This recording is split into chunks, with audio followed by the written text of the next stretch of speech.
Hello and welcome to Design Basics using Canva to tell a story.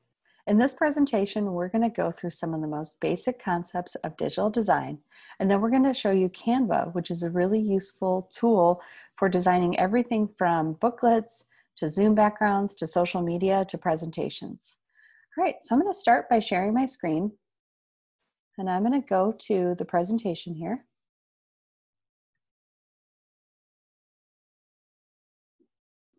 I'm going to hide myself. All right. So again, like I said, we're going to start with the basic design principles, and then I'm going to show you how to use the tool to create your own designs. I have a link at the bottom that when you get the slide deck, you'll be able to click on. It links to some of the source material we're using for the design basics content. All right. All right, so why gain design skills?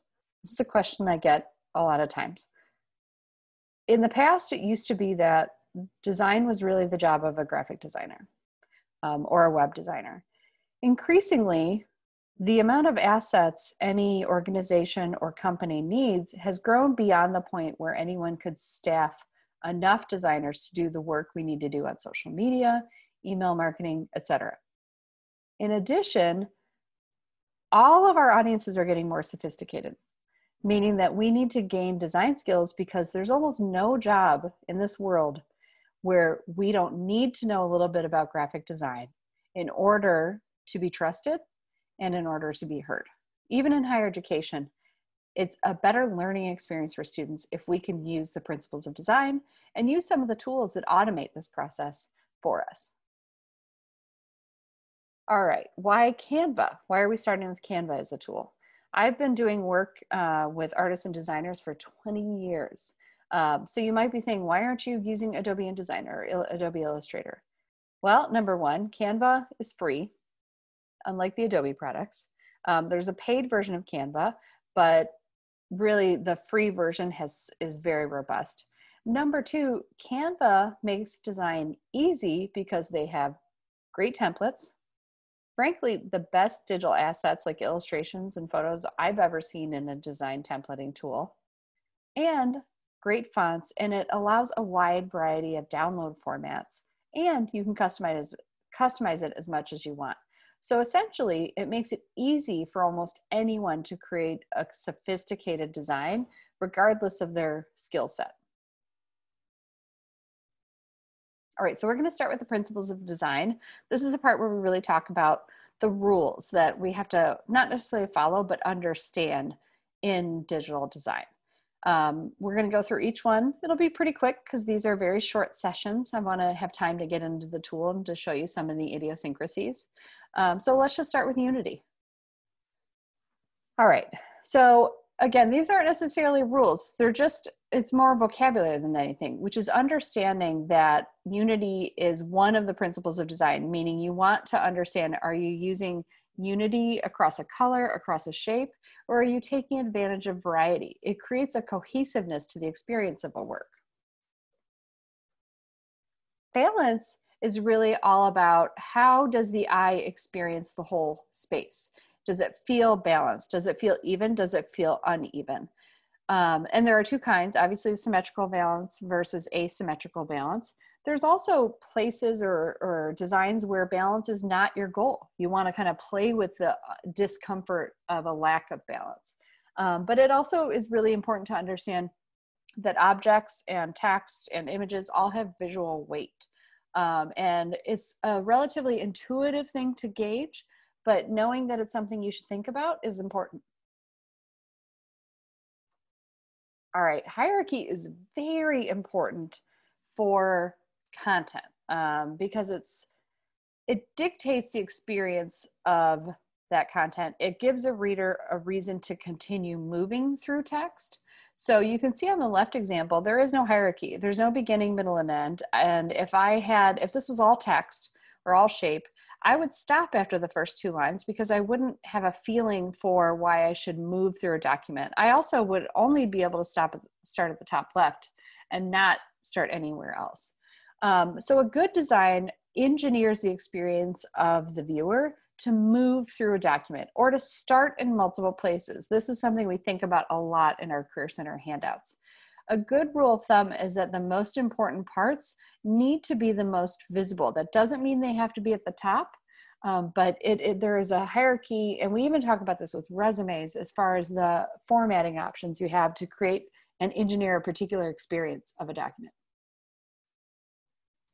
Contrast is one way to manipulate that, certainly. It also has to do with a way to highlight content as well. It helps a reader understand how to move through a document, much like hierarchy. And contrast it's a spectrum, obviously. So a lack of contrast between two pieces will make them less distinct, which is sometimes okay. But if you want to create a more, a really singular experience, you'll use contrast. And there's different ways to do it, obviously, in terms of scale, layout, color, and shape. Emphasis, again, related to hierarchy. This allows us to create a place where the eye goes immediately. And that has to do with weight, position, color, shape. And when we're talking about fonts, it might be a different font. It might be a bold font. And where contrast deals with the difference between two objects, emphasis deals with the impact of an object on the whole design.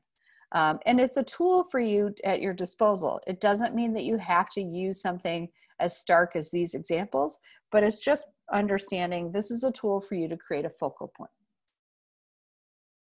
Scale and proportion also have to do with hierarchy. All of these overlap significantly, but it's important to think through, am I creating balance? Do I want balance? Do I need balance? What's the proportion between this and this? It has to do with, again, the feeling of a design and how a reader moves through it.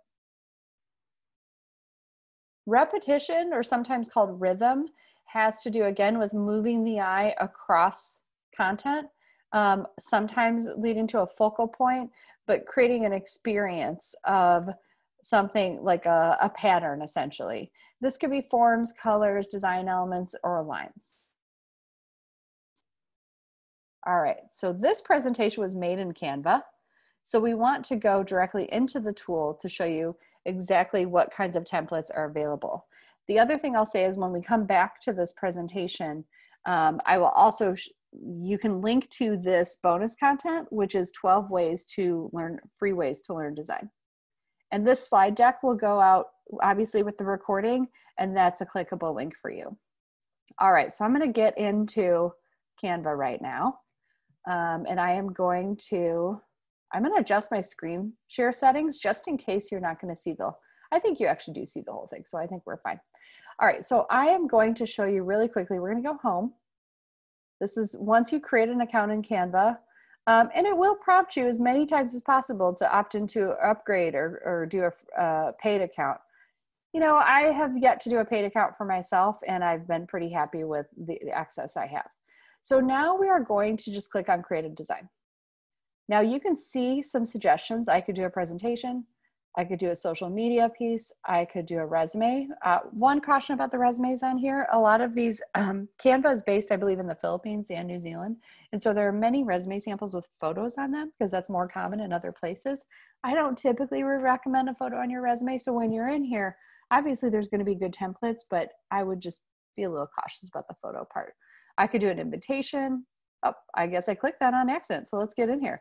All right, so once you click on, excuse me, one of the kinds of things you can design, and let me just show you the rest of the list, email header, logo, Instagram post, Facebook post, etc. Sorry, I'm on a laptop, so I'm clicking a little more than I normally would. You immediately go into all kinds of templates, and the templates are specific to the size and the type. So because I said invitation, it gives me birthday invite, baby shower, save the date, photo, all of this. So on the left-hand side is where you're going to see all your templates. So I'm just going to start with one that I could play with. Let's do this one. All right, so if I have an invitation I'm designing, I just click on the left-hand side on that template. It'll automatically populate over here. And then all I have to do to edit this, and one thing that's really important is you can see, I click on this box and it does this line around the whole thing. I need to ungroup to edit within each box. And you can always regroup. I typically ungroup if I want to edit text in a box, but if I want to regroup, I then just select all of these and then I click on group and they're back together. And what's nice about the groups is that I can scale things together so they maintain the same proportion and visual relationship. But I'm going to ungroup again, and I'm going to show you how you can, once you're in here, let me get back in, editing text. I'm just going to put the word text. I can highlight any of this text. I can change the color. I can change the font. I have a lot of customization I can do. I can even get rid of the photo, which you can see was there. Now it has a black background. I'm going to undo that really quickly so you can see. The reason it has a black background is because it used transparency to create a darker image so that the text would pop even more. So if I took the background off, let me click here. I'm going to move the photo. If I change the background to white, I can see how the transparency on this image has been reduced, and I can click up here where transparency is and I can put it back. But you can see the benefit of that template having this darker background and then reducing the transparency on the image. I'm going to put it a little bit back. Let's see if we can put that black background back in. Now it's going to make it says don't move my sometimes I will say this on Canva, you're going to click a couple times before you do stuff sometimes. Let me see if I can go back here and make this black. Great. All right, so we're back. If you in the middle of this decide, yeah, it's not, I don't love it, I want to do something else, I want to try this one, it will let you add it as a new page if you're trying to experiment with two, which is usually how I do it. That way I don't lose what I was working on, and then I'll delete whichever one I don't want anymore. This will highlight something important too, which is there's this option around position.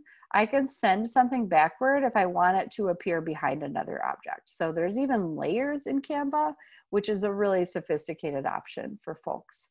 And then when I'm ready, I always want to make sure I name it because it automatically names whatever some of the text is in the document. And then when I'm ready to download, I could download as a PDF, standard or high quality. I could download as a GIF even if I've decided to animate it. So let's click on animate. I'm just going to do tumble because it's funny. I can download this as a GIF and then use it, you know, as an e-invitation that will then appear with this tumble animation. But there's within all of these, there's multiple options to download. And if I do have a document that has two versions, I might then just leave them there and just download the one that I know I want to share. So that's, I mean, I think this tool is one of the most robust design tools I've ever seen. But let's go back to this one and talk about images. So if you go to photos, Canva has a pretty good library of free images. Now you will see, let's just grab this one. Oh, sometimes if you click on it, it'll place it in the middle. If you want it to be the background, you have to click on background. No, and sometimes it'll do it and sometimes it won't. But to make it a background image, you have to go like this and drag. I never use their, oh, oops, sorry. I don't know what I'm doing. This is a laptop for you. I'm used to doing this on a desktop. Oh, you know what? This isn't even set as a background image. So I just need to do this and then I need to do position, backward. I'm going to do, and now this image is the background. But I have to reduce transparency if I want it to then look like the original. So you can use their images. I more often than not upload my own. So you can see this is from the presentation. I uploaded all these, but I have other images so I can click on that. And what I can do in here is I think I can drag a little easier. Yeah, so you can drag from your uploads to keep the settings of whatever you have there. There's a limit on how much you can upload. I have yet to hit that limit and I've used this tool all the time. So uploads are really useful. If you are going to upload, Unsplash is a really great resource for free images, although it is always nice to give credit. The other thing is in Elements, and I talked a little bit about assets, I'm going to do a blank template. So let's just do featured. You can really customize. So there's a lot of good illustration. Let me actually go back to shape. You can customize the heck out of design. So you could start with a template and totally change it and just build it from the ground up. So I'm going to leave that orange actually, but I'm going to change the size. And then there's also a copy function that's a copy within, copy the form. And then there's also a copy the page. If I'm making a presentation, it's a really useful tool. Obviously delete will get rid of it. But let's also do translucence here just to show you that with shapes, you can play with translucence. Stickers, all the stickers are animated. And there's a wide variety. When you see the word pro, you'll see that, so I can just pop this in here. You'll see that some of the pro ones want you to pay for it. There's plenty of free options though for almost anything you're gonna do. And then some of the content, particularly the illustrations, let me see if there's some recently used ones, actually let you, let's go to stickers. They'll let you customize the color. So there might be, it depends on which one. I think the animated ones are actually less likely to let you customize the color. So let me go back to elements, just regular old illustrations. Where are they? Collections. I don't want one of these collections, sorry. That's the one thing I do sometimes lose stuff that I want. So I often have 2 Canva windows open so I can copy and paste from some of my previous presentations. Let's type in computer because I know what I'm looking for.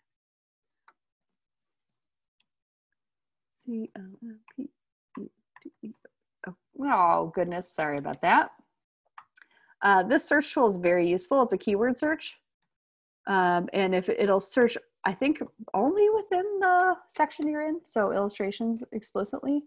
So let's show you a quick example. That's pro, that's free. I can change the color of this if I want. I can move it around, I can make it tiny. Like I said, I can send it backward, I can put it behind things, in front of things. Now this isn't the most beautiful design, but hopefully this introduced you a little bit into how to use the tool. We'll end with a little bit of text. And they actually have some really fabulous formatted templates. So let's get rid of this because it's going to get too crazy if I don't. And let's add, actually I would rather add this one. Oops, I put this one here. Oh, too many.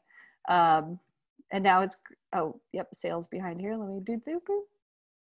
So it will ungroup sometimes when you add this, which is actually kind of nice because then you have the option of using multiple templates together. Right here, you can see I could do, let me get rid of this friend shop thing. I can move this right here. Obviously there's way too much going on here, but this really illustrates how this tool, and every once in a while I have to move something to get to another thing. Let's move this back over here. It takes so little work to just start designing something. And there's, like I said, every kind of option, even as generic as here's a title. Let's click over here, make sure it goes here. Here's a heading. And then these automatically appear. So let me call this something. Let's do, I'm gonna do test. All right. And you can see there's unsaved changes. So let me wait till that saves. But still, it didn't like my title. Let's try that again. I'll just call it title. Okay, so it's saved. Once I'm back in my Canva, I do have to refresh because this is the tab from before. Oops, you can see that it has saved the design. Sometimes it takes a minute to illustrate, but it saves the design here and I can go back to it. I can look at all my designs. So these are, it's still generating the preview of this. These are all of the designs I've been building recently. And I can share. So when I'm in, let's say I'm back in this presentation, if I'm working with a collaborator, I can click on share and add anyone else who has a Canva account. So if you're working with a group, they do have to have a Canva account to view it, but like I said, it's free. That being said, you can even preview it. If I share a link to view, I can copy the link and send it to anyone and they can still preview, I believe, without a Canva account.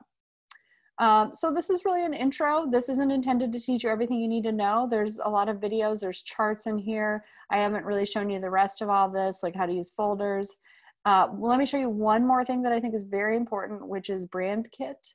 So if you're on the free version, you have a couple of limitations. You can only have 3 brand colors, but this has been really useful in terms of like setting up a default heading, a default subheading, some logos that we use in the Career Center sometimes, as well as brand colors. This saves you a lot of time if you've determined what your general colors are, but if you're just doing it for yourself, you definitely don't need to be using that. So I'm gonna stop share. I'm going to move back. Okay, great. So I'm back here. So we have a lot of skills labs coming up. The next one, if you're watching this weekend, we're doing one on cultural competence. In a couple weeks, we'll be doing one on video marketing. In another skills lab we're going to be doing is remote event design.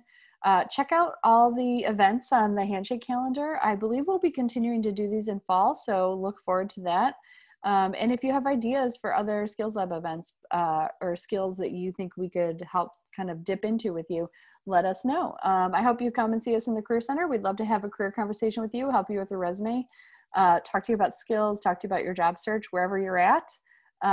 Thanks so much for your time and have a great day.